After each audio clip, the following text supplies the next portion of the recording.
नमस्कार, आप सभी का स्वागत है फ्यूचर ब्राइट कोचिंग क्लासेस के अंदर। देखिए, हमारी सीरीज़ चल रही थी 1857 टू 1947।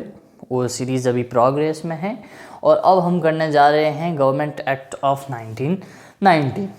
प्रीवियस वीडियो भी आप ज़रूर देखिएगा, रॉलेट एक्ट, जलियांवाला बाग, उससे पहले पूना पैक्ट 1916 वाला।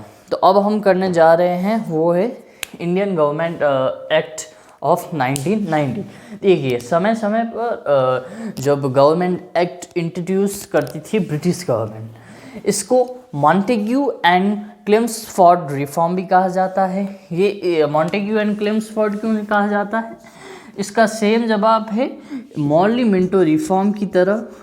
मॉर्ली मिंटो रिफॉर्म की तरह मॉर्ली एंड मिंटो, जैसे मॉर्ली थे वाइसरॉय ऑफ इंडिया और मिंटो थे सेक्रेटरी स्टेट्स ऑफ इंडिया।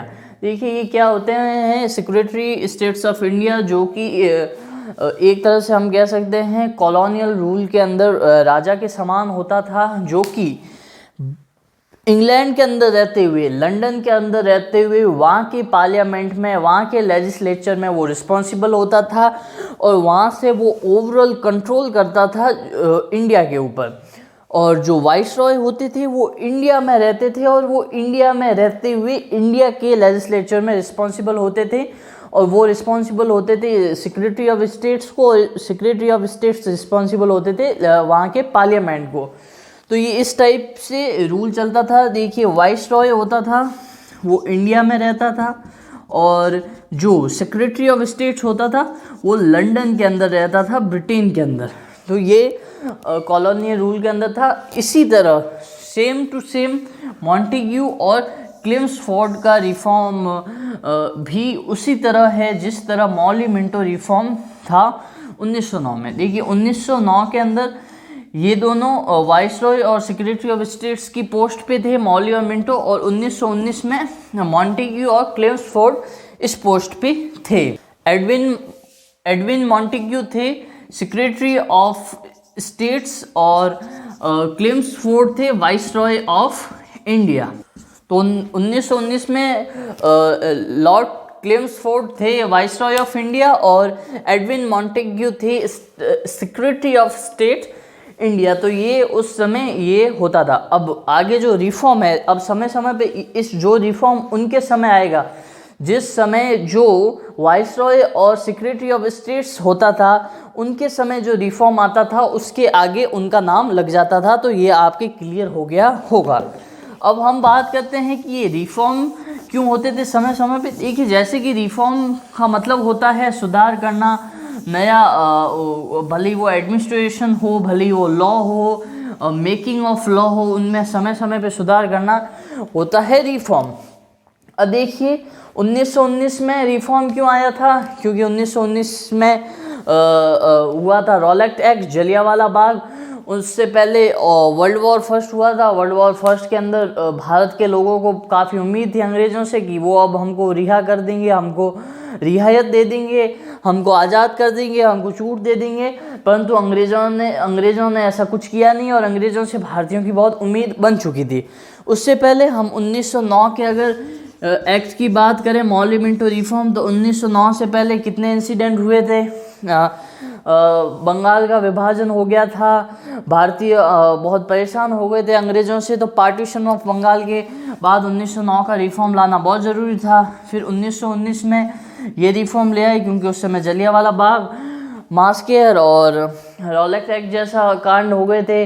उससे पहले वर्ल्ड वॉर फर्स्ट हो गया था। तो उस समय पे ये बदलाव लेके आते थे। समय समय पे नए नए एक्ट इसलिए लेके आते थे।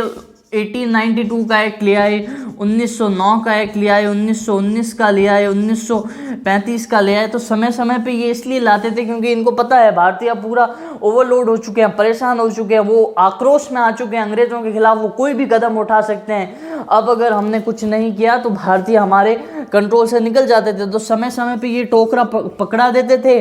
भारतीय धीरे धीरे वो भूल जाते थे, अरे 1919 का एक्ट आने वाला कुछ तो होगा। तब तक वो शांत हो जाते थे। एक्ट के अंदर कुछ होता नहीं था, वो भारतीयों को निराश कर देते थे और तब भारतीय वापस इकट्ठा होने और एकता होने में वापस अंग्रेज़ों के खिलाफ कदम उठाने में तब तक सक्षम रहते नहीं थे और भारतीय वापस दब जाते थे।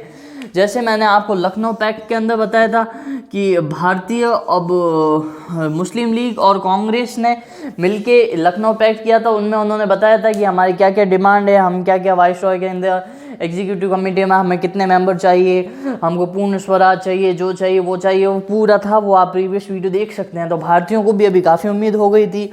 वर्ल्ड वॉर फर्स्ट ख़त्म हो गया था 1918 के अंदर। भारतीयों ने पूरी पुरजोर अंग्रेज़ों की मदद की थी ताकि अंग्रेज़ वो वर्ल्ड वॉर फर्स्ट होती है उनको आज़ाद कर दे, परंतु अंग्रेज़ों ने ऐसा कुछ किया नहीं और 1919 में इंडियन गवर्नमेंट एक्ट आ चुका था। तो यहाँ का बेसिक क्लियर हो गया होगा कि समय समय पे ये इसलिए नए नए रिफॉर्म लाते थे ताकि भारतीय शांत हो जाएं और वो कुछ देर के लिए और रुक जाएं। और इन रिफॉर्म के अंदर वो वादा ये भी करते थे कि आने वाले ये इस समय में हमारा ये प्लान होगा, हम ऐसा करेंगे वैसा करेंगे। तो आज की भाषा में अगर हम कहें तो ये जुमले टाइप वाला सीन था। तो चलिए अब हमने इंट्रोडक्शन ले लिया, बेसिक इंट्रोडक्शन, कैजुअल इंट्रोडक्शन ले लिया। अब हम बात करते हैं कि इसके अंदर क्या क्या रिफॉर्म हुए, क्या क्या प्रोविज़न रहे और क्या क्या की पॉइंट्स थे, तो वो हम सब देख लेते हैं। पहला पॉइंट था, पहला प्रोविज़न था कि बाई कैमरल, बाई का मतलब होता है टू और कैमरल का मतलब होता है हाउसेज। तो बाई कैमरल लीज्म का मतलब हो गया था 2 हाउसेज। देखिए बेसिकली बाई कैमरल लीज्म के अंदर 2 हाउसेज होते हैं। जैसे कि आप देख सकते हैं 2 हाउसेज आज भी करंट में भी इंडिया में अवेलेबल है। तो ये उस समय इंट्रोड्यूस हुआ था 1919 में और जो कि आज भी बरकरार है हमारे देश के अंदर। अगर हम अपने ही देश का उदाहरण लेकर देखें तो हमारे देश के अंदर 2 हाउसेज हैं, राज्यसभा एंड लोकसभा। तो ये 2 हाउसेज उस समय इंट्रोड्यूस हुए थे। 2 हाउसेज के अंदर एक होता है अपर हाउस और दूसरा होता है लोअर हाउस। इसी प्रकार इन्होंने भी 2 हाउसेज इंट्रोड्यूस किए थे। अपर हाउस यानी रिप्रेजेंटेटिव ऑफ स्टेट्स और लोअर हाउस में जो डायरेक्ट लोगों से चुन के आते थे। तो ये उस समय इंट्रोड्यूस हुआ था, ये आज भी हमारे देश के अंदर बरकरार है, लोकसभा और राज्यसभा। तो ये पहला तो हो गया बाई कैमरल यानी 2 हाउसेज। दूसरा था डिवीजन ऑफ पावर। क्या था? Division of power. इन्होंने पावर को डिवाइड कर दिया था। किस बेसिस पे? जैसे कि आज हम देख सकते हैं सेंट्रल एंड प्रोविंशियल पावर को हमारे देश के अंदर अगर हम करंट के अंदर देखें तो हमारे देश के अंदर पावर लिस्ट सिस्टम के अनुसार डिवाइडेड है। अलग अलग लिस्टें बनाई रखी है, उसके अनुसार पावर डिवाइड है। जैसे स्टेट लिस्ट, जो स्टेट्स के जितने भी मैटर होते हैं, लॉ होते हैं, रूल रेगुलेशन, वो उन पे बना सकते हैं। सेंट्रल लिस्ट और कॉन्करेंट लिस्ट, तो ये अलग अलग लिस्ट के आधार पे पावर डिवाइड हुआ होता है। तो ये इन्होंने दूसरा जो प्रोविज़न इंट्रोड्यूस किया था वो था division of power. Division of power में इन्होंने सेंट्रल के सब्जेक्ट्स और स्टेट के सब्जेक्ट को अलग अलग कर दिया, अलग अलग डिवाइड कर दिया। सेंट्रल अपने मुद्दों पे अलग डिसीजन ले सकता है, स्टेट अपने मुद्दों पे अलग डिसीजन ले सकता है। सेंट्रल अपने जो जुरिडिक्शन के अंदर अलग से लॉ बना सकता है, स्टेट अपने जुरिडिक्शन के अंदर अलग से लॉ बना सकता है। तो दूसरा ये प्रोविज़न था डिवीज़न ऑफ पावर, जो भी अभी भी हमारे इंडिया के अंदर अवेलेबल हैं। तो ये 2 जो प्रोविज़न थे एक्ट ऑफ 1990 के, वो आज भी करंट समय में भी हमारे देश के अंदर अभी भी अवेलेबल हैं।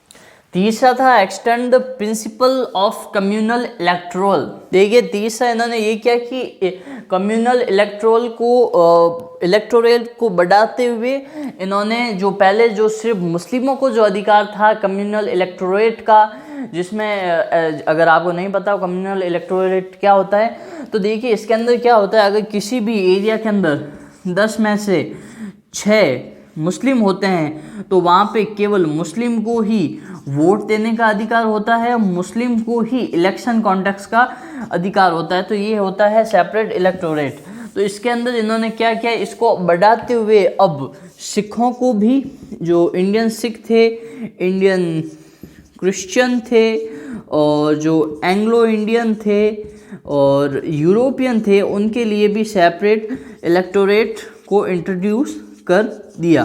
तो ये था तीसरा प्रोविज़न जिसके अंदर सेपरेट इलेक्टोरेट, कम्युनल इलेक्टोरेट इनको भी दे दिया गया। इसके अंदर अगर कोई दूसरे धर्म का अगर उस एरिया के अंदर होता है तो वहाँ पे उनको वोट देने का अधिकार नहीं होता और ना ही वो वोट के अंदर या इलेक्शन के अंदर वो खड़े हो सकते हैं।